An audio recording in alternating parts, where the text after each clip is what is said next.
Signal flow graph from block diagram. यहाँ पर हमने कंसिडर किया ये है ब्लॉक डायग्राम। ये ब्लॉक डायग्राम का हम लोग ऑब्टेन करेंगे SFG, फिर उसके बाद हम लोग ऑब्टेन करेंगे ट्रांसफ़र फंक्शन। तो जब भी हम लोग ब्लॉक डायग्राम का सिग्नल फ्लो ग्राफ हम लोग ऑब्टेन करेंगे तो उस केस में हमें क्या कंसिडर करना होगा।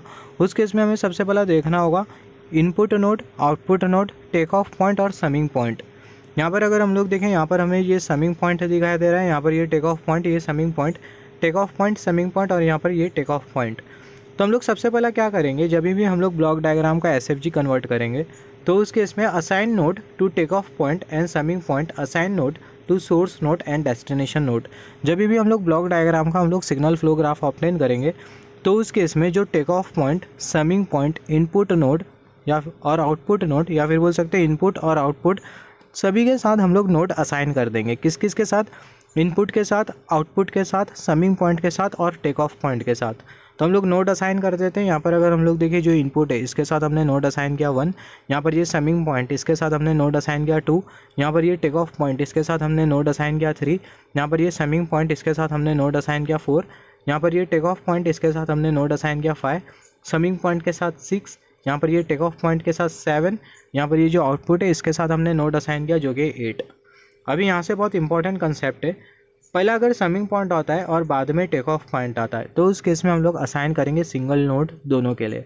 फॉर एग्जांपल, अगर हम लोग समिंग पॉइंट के लिए अगर हम लोग नोड 6 असाइन करें तो जो टेक ऑफ पॉइंट होगा उसके लिए भी हम लोग नोड 6 असाइन करेंगे। अगर समिंग पॉइंट पहला आता है और टेक ऑफ पॉइंट बाद में आता है तो, मगर अगर पहला टेक ऑफ पॉइंट आता है और बाद में समिंग पॉइंट आता है तो उस केस में हम लोग इंडिविजुअल नोड असाइन करेंगे। अगर हम लोग टेक ऑफ पॉइंट को अगर हम लोग नोड 5 असाइन कर रहे हैं तो जो समिंग पॉइंट होगा उसको हम लोग असाइन करेंगे नोड 6। तो यहाँ पर अगर हम लोग देखें, जैसे कि मैंने बोला, पहला अगर समिंग पॉइंट आता है और बाद में टेक ऑफ पॉइंट आता है तो दोनों को हम लोग सिंगल नोड असाइन करेंगे। समिंग पॉइंट को अगर हम लोग नोड 6 असाइन कर रहे हैं तो जो टेक ऑफ पॉइंट होगा उसको भी हमें नोड 6 असाइन करना होगा। तो यहाँ पर हमें देखना होगा पहला समिंग पॉइंट आ रहा है और टेक ऑफ पॉइंट बाद में आ रहा है क्या। यहाँ पर अगर हम लोग देखें, यहाँ पर पहला टेक ऑफ पॉइंट है फिर समिंग पॉइंट है, यहाँ पर भी पहला टेक ऑफ पॉइंट है फिर समिंग पॉइंट है, मगर यहाँ पर पहला समिंग पॉइंट है फिर उसके बाद टेक ऑफ पॉइंट है। यहाँ पर पहला समिंग पॉइंट फिर टेक ऑफ पॉइंट ST।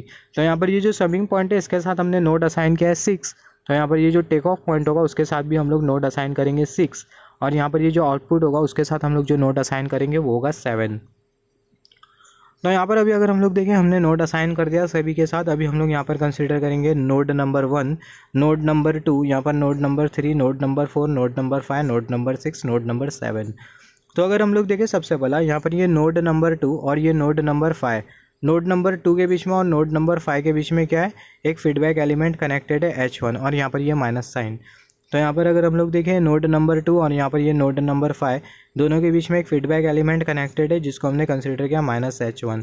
तो यहाँ पर हमने कुछ इस तरीके से फीडबैक एलिमेंट कंसीडर किया जो कि है -H1। सिमिलरली यहाँ पर अभी अगर हम लोग देखें, नोड नंबर 3 और नोड नंबर 6 दोनों के बीच में एक फॉरवर्ड एलिमेंट कनेक्टेड है जो कि है G3। तो 3 और 6 के बीच में हमें कंसीडर करना है। तो नोड नंबर 3 और नोड नंबर 6 दोनों के बीच में एक फॉरवर्ड एलिमेंट कनेक्टेड है जिसको हमने कंसीडर किया +G3। सिमिलरली यहाँ पर अभी अगर हम लोग देखें, यहाँ पर ये नोड नंबर 4, ये नोड नंबर 4 और नोड नंबर 6 दोनों के साथ एक फीडबैक एलिमेंट कनेक्टेड है जो कि H2, और ये यहाँ पर ये जो माइनस साइन होगी वो भी हमें कंसीडर करना होगा। तो नोड नंबर 4 और नोड नंबर 6 के साथ, तो यहाँ पर ये नोड नंबर 4 और नोड नंबर 6 दोनों के बीच में एक फीडबैक एलिमेंट कनेक्टेड है जिसको हमने कंसीडर किया -H2। तो यहाँ पर अभी अगर हम लोग देखें, यहाँ पर हमें अलग अलग ऐसा नहीं बनाना है, हमें साइमल्टेनियसली बनाना है। तो हमारा जो सिग्नल फ्लो ग्राफ जो होगा वो कुछ इस तरीके से होगा। यहाँ पर हमें गेन मिल रहा है G1, यहाँ पर गेन मिल रहा है G2, यहाँ पर मिल रहा है गेन G3, यहाँ पर फीडबैक एलिमेंट -H1, यहाँ पर फीडबैक एलिमेंट -H2। अभी हम लोग क्या करेंगे, अभी हम लोग लगाएंगे मैसन्स गेन फार्मूला और हम लोग ऑब्टेन करेंगे ट्रांसफ़र फंक्शन। तो सबसे पहले अगर हम लोग देखें, यहाँ पर नंबर ऑफ़ पाथ हमें कितने दिखाई दे रहे हैं। यहाँ पर अगर हम लोग देखें, एक हमें नंबर ऑफ़ पाथ दिखाई दे रहा है और यहाँ पर दूसरा जो पाथ है वो हमें ये वाला पाथ दिखाई दे रहा है। तो जो नंबर ऑफ़ पाथ होगा वो होगा 2। तो अगर हम लोग पाथ गेन कंसिडर करें तो यहाँ पर ये वाला पाथ है G1 G2, P1 पाथ का जो पाथ गेन होगा वो होगा G1 इंटू G2, और यहाँ पर ये वाला जो पाथ है, ये वाला जो पाथ है जो कि कर्सर की टिप इंडिकेट कर रही है, जो पाथ का जो पाथ गेन होगा वो होगा G1 इंटू G3। तो जो P2 पाथ का जो पाथ गेन है वो है G1 into G3। P1 path के रेस्पेक्ट में हम लोग फाइंड आउट करेंगे del 1, P2 पाथ के रेस्पेक्ट में हम लोग फाइंड आउट करेंगे del 2। सिमिलरली अगर हम लोग लूप कंसिडर करें, हमें कितनी लूप दिखाई दे रही है, यहाँ पर हमें बेसिकली 3 लूप दिखाई दे रही है। यहाँ पर अगर हम लोग देखें, कर्सर की टिप को केयरफुली नोटिस करना आप, यहाँ पर ये है लूप नंबर 1, इसको हमने कंसिडर किया लूप नंबर 1। सिमिलरली यहाँ पर अगर हम लोग देखें, ये होगी लूप नंबर 2, ये वाली जो लूप है वो है लूप नंबर 2। सिमिलरली यहाँ पर अगर हम लोग देखें, ये वाली जो लूप होगी, हम लोग सिग्नल का डायरेक्शन भी फॉलो कर रहे हैं और नोट को हम लोग रिपीट भी नहीं कर रहे। तो अगर हम लोग देखें कर्सर की टिप को अगर हम लोग केयरफुली नोटिस करें, तो यहाँ पर ये जो लूप होगी वो होगी लूप नंबर 3, ये जो लूप है वो है लूप नंबर 3। हम लोग कुछ इस तरीके से प्रोसीड करेंगे, तो हमें मिल जाएंगी लूप नंबर 3।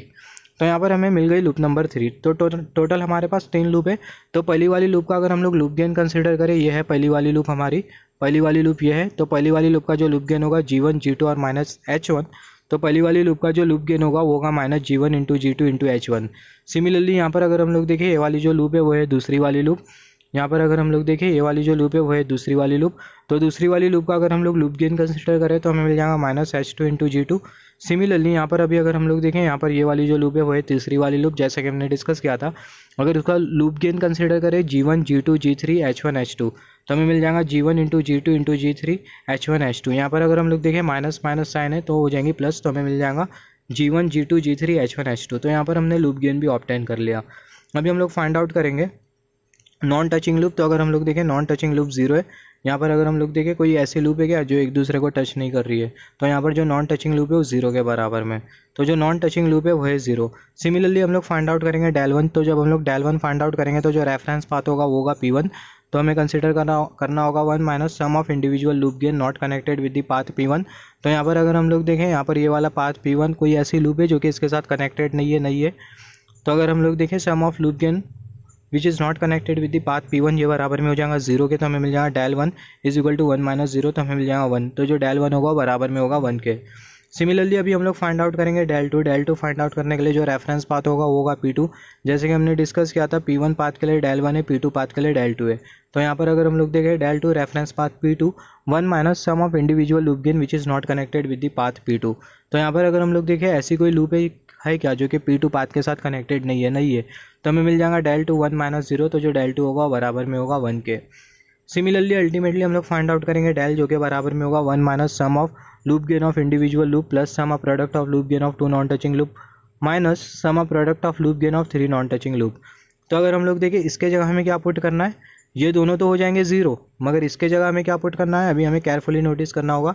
यहाँ पर अगर हम लोग देखें, जो 1 होगा वो एज इट इज़, यहाँ पर ये माइनस साइन, तो यहाँ पर sum of loop gain of individual loop, इसके जगह हमें पुट करना है ये तीनों को। तो जब माइनस G1 G2 H1, जब इसको हम लोग यहाँ पर पुट करेंगे, तो यहाँ पर ये माइनस साइन और यहाँ पर ये वाली माइनस साइन, तो माइनस माइनस हो जाएगा प्लस, तो हमें मिलेगा यहाँ पर plus G1 G2 H1। Similarly यहाँ पर ये जो H2 और G2, जब इसको हम लोग यहाँ पर पुट करेंगे, तो यहाँ पर ये माइनस साइन और यहाँ पर ये माइनस साइन, माइनस माइनस हो जाएगा प्लस, तो हमें मिल जाएगा G2 इंटू H2।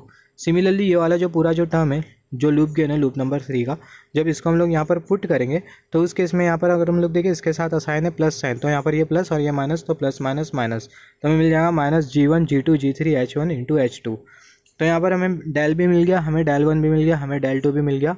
तो अगर हम लोग मैसन्स गेन फार्मूला कंसिडर करें, तो कुछ इस तरीके से होता है, T is equal to summation n is equal to 1 to k Pn into del n divided by del. तो यहाँ से इसके आगे हम लोग लिख सकते हैं transfer function is equal to P1 into del 1 plus P2 into del 2 divided by del. तो P1 की जगह हम लोग पुट कर देंगे G1 इंटू G2, डेल 1 की जगह पुट कर देंगे 1, P2 की जगह हम लोग पुट कर देंगे G1 इंटू G3, डेल 2 की जगह हम लोग पुट कर देंगे 1, क्योंकि हमें डेल 1 और डेल 2 उसकी वैल्यू मिली है 1। और यहाँ पर ये डेल की जगह हमें क्या पुट करना है, डेल की जगह हमें पुट करना है 1 plus G1 G2 H1 plus G2 into H2 minus G1 G2 G3 H1 H2।